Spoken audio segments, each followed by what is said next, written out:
আমি বহুতেই জীৱনত কিছুমান সঠিক সময়ত কিছু সিদ্ধান্ত গ্ৰহণ কৰিব নোৱাৰোঁ।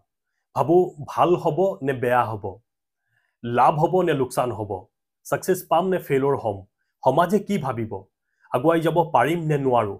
এনেকুৱা ধৰণৰ কথাবোৰে আমাক যথেষ্ট পৰিমাণে দুৰ্বল কৰে। ফলত আমাৰ যিবোৰ সপোন, সেই সপোনবোৰ সপোনেই হৈ থাকি যায়। আমি কেতিয়াও সেই সপোনবোৰ দিঠকত পৰিণত কৰিব নোৱাৰোঁ, কাৰণ আমাৰ মন দুৰ্বল। আমাৰ নিজৰ ওপৰত যিখিনি আত্মবিশ্বাস থাকিব লাগে, সেই আত্মবিশ্বাসবোৰ কেতিয়াবা নাইকিয়া হৈ পৰে।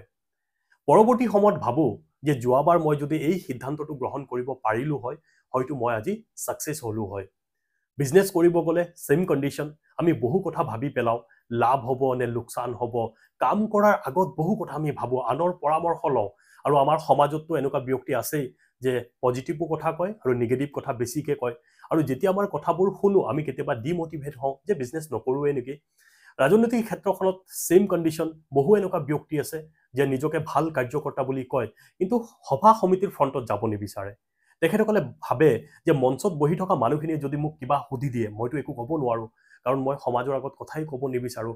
আৰু এটা সময়ত সেই চতুৰ ৰাজনীতিবিদসকলে এই মানুহখিনিক কি কৰে, ব্যৱহাৰ কৰে। সামাজিক ক্ষেত্ৰখনতো ছেইম, এনেকুৱা বহু ব্যক্তি আছে যথেষ্ট কাম কৰে, চাফাইৰ কাম কৰে, ডেস্ক ব্ৰেঞ্চ পাৰি দিয়া, বহু কাম কৰে সমাজৰ, কিন্তু তেখেতসকলে সভা সমিতিৰ মঞ্চত বহিব নিবিচাৰে বা মঞ্চৰ সন্মুখত বহিব নিবিচাৰে, কাৰণ তেখেতে ভাবে যে মোক যদি কিবা সুধি দিয়ে মোৰ কি হ'ব, মই লাজ পাম নেকি, মানুহে মোৰ ওপৰত হাঁহিব নেকি। তেনেকুৱা ধৰণৰ ব্যক্তিসকলে জীৱনত কেতিয়াও আগুৱাই যাব নোৱাৰে। আজি এগৰাকী ব্যক্তিৰ বিষয়ে মই আপোনালোকৰ লগত আলোচনা কৰিম, যিগৰাকী ব্যক্তিয়ে 1 মিনিট সময়ত এটা সিদ্ধান্ত গ্ৰহণ কৰিছিল, আৰু সিদ্ধান্ত গ্ৰহণ কৰাৰ ফলত আজি গোটেই বিশ্ববাসীয়ে তেখেতক চিনি পায়। আৰু আপোনালোকে এই কাহিনীটো শুনাৰ পিছত, সেইগৰাকী ব্যক্তিৰ বিষয়ে জনাৰ পিছত আপোনালোকেও ভাবিব পাৰিব যে জীৱনত মই ৰিস্ক ল'ব পাৰিম নে নোৱাৰিম, ল'ব লাগে নে নালাগে। সেইগৰাকী ব্যক্তি আছিল শচীন তেণ্ডুলকাৰ। গোটেই বিশ্বই তেখেতক চিনি পায় আৰু তেখেতক ক্ৰিকেটৰ ভগৱান বুলি কয়।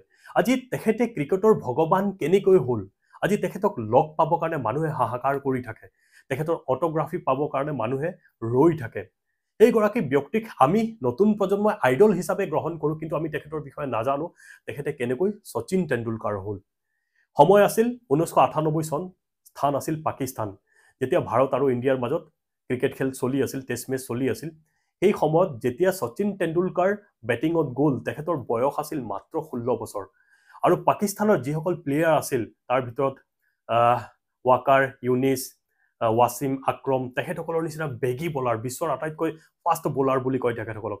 তেখেতসকলে যেতিয়া বলিং কৰে, মানে প্ৰতি ঘণ্টাত, মানে পাৰ আৱাৰ 150 কিলোমিটাৰ স্পীডত বল যায়। আৰু যেতিয়া তেখেতে শচীন তেণ্ডুলকাৰে বেটিঙত আছিল, তেতিয়া বলৰ স্পীড ইমান বেছি পৰিমাণে আছিল, বল আহি পেলাই তেখেতৰ নাকত লাগিছিল, লগে লগে তেখেতে ফিল্ডত বাগৰি পৰিছিল, আৰু তেখেতৰ নাকেৰে অজস্ৰ পৰিমাণে তেখেতৰ তেজ মানে যাবলৈ ধৰিলে, তেজ মানে ওলাই আছিল নাকেৰে। আৰু যেতিয়া লগে লগে গোটেই ক্ৰিকেটাৰ মানে জমা হ'ল, আৰু তেখেতৰ ওচৰত আৰু ডক্টৰ আহিল, ডক্টৰ অহাৰ পিছত তেখেতে ক'লে যে তুমি আৰু খেলিব নোৱাৰা, তুমি যথেষ্ট পৰিমাণে ইনজুৰ্ড হ'লা। সেই কথা শুনি 1 মিনিট সময় ভাবি তেখেতে ক'লে যে মে খেলেগা। তেখেতে ভালকে হিন্দী ক'ব নোৱাৰে, কাৰণ তেখেতে মাৰাঠী আছিল। মে খেলুংগা বুলি ক'ব নোৱাৰে তেখেতে, কাৰণ মাৰাঠী আছিল, ভালকে প্ৰনাউন্সিয়েশ্যন হোৱা নাছিল তেখেতৰ, আৰু সৰু আছিল বয়স। সেই এটা সিদ্ধান্তই তেখেত আজি ক্ৰিকেটৰ ভগৱান হ'ল। লগে লগে বেটিঙত গ'ল, আৰু ছেকেণ্ড বলটো তেখেতে 4 মাৰিছিল, আৰু গোটেই বিশ্ববাসী তেতিয়া আচৰিত হৈছিল, আৰু সেইগৰাকী ব্যক্তি আজি ক্ৰিকেটৰ ভগৱান হিচাপে নিজৰ পৰিচয় দাঙি ধৰিবলৈ সক্ষম হৈছে। এই কাহিনীটোৰ পৰা আমি এইটোৱে বুজিব পাৰোঁ যে আমি সময়ত সিদ্ধান্ত গ্ৰহণ কৰিব লাগে। নিজক কোনোবা কামৰ পৰা আঁতৰাই ৰাখিব ল'ব নালাগে, আৰু আমি সিদ্ধান্ত গ্ৰহণ কৰাৰ পৰা কেতিয়াও আমি দূৰত থাকিব নালাগে। বহু এনেকুৱা ব্যক্তি আছে যে সভা সমিতিত যেতিয়া আমি কথা ক'ব বিচাৰোঁ, তেতিয়া আমি নিজকে পিছুৱাই ৰাখোঁ। হয়তো আপোনাৰ জীৱনৰ এইটো অপৰচুনিটি, আপোনাক ভগৱানে সুযোগ দিছে, আপুনি গ্ৰহণ কৰক। আপুনি নিজকে পিছুৱাই নাৰাখিব, আপুনি কোনো কামৰ পৰা নিজকে পিছুৱাই নাৰাখিব, আৰু আপুনি নাভাবিব মোৰ কি হ'ব, মানুহে কি ভাবিব, ৰাইজে মোক হাঁহিব নেকি। আপোনাৰ এইবিলাক ভাবাৰ কোনো চিন্তা কৰাৰ কোনো দৰকাৰেই নাই, কাৰণ আপুনি যদি এনেকুৱা ধৰণৰ কথাবোৰ ভাবে, তেতিয়া আপুনি জীৱনত কেতিয়াও আগুৱাই যাব নোৱাৰিব।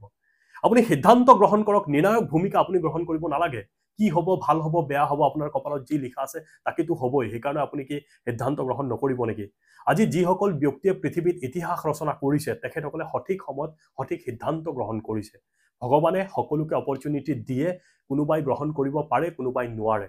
তো আজিৰ পৰা আপোনালোকে যদি কিবা কামত সুযোগ পায় আপোনালোকে নিজকে পিছুৱাই নাৰাখিব বিজনেছ কৰিব মন আছে আপুনি মন খুলি পেলাই বিজনেছ কৰক লাভ হ'ব লোকচান হ'ব এইটো পিছৰ কথা ৰাজনীতি কৰিব গৈছে আপোনালোকে সুযোগ পায় স্পীচ দিব কথা পাতিব নেতাৰ লগত বহিব নিজৰ মনৰ কথাবোৰ প্ৰকাশ কৰিব তেতিয়াহ'লে সমাজ উত্তৰণ হ'ব সমাজৰ ভাল কাম কৰিব পাৰিব সামাজিক অনুষ্ঠানত যদি আপুনি কাম কৰিব বিচাৰে তেতিয়াহ'লে আপুনি মনৰ কথাবোৰ প্ৰকাশ কৰিবলৈ যত্ন কৰিব মঞ্চত বহিব তেতিয়াহ'লে আপোনাৰ সাহস বৃদ্ধি হ'ব আশা কৰোঁ আজিৰ পৰা আপোনাৰ জীৱনত যিকোনো ধৰণৰ অপৰচুনিটি আহে যদি বিশেষকৈ নতুন প্ৰজন্মসকলক মই কৈছোঁ তোমালোকে সিদ্ধান্ত গ্ৰহণ কৰিবা ভাল হওক বেয়া হওক সেইটো সময়ৰ কথা আশা কৰোঁ আজিৰ পৰা সকলোৱে সময়ত সিদ্ধান্ত যদি ল'বলগীয়া হয় আপোনালোকে ল'বলৈ কেতিয়াও পিছুৱাই নাথাকিব ধন্যবাদ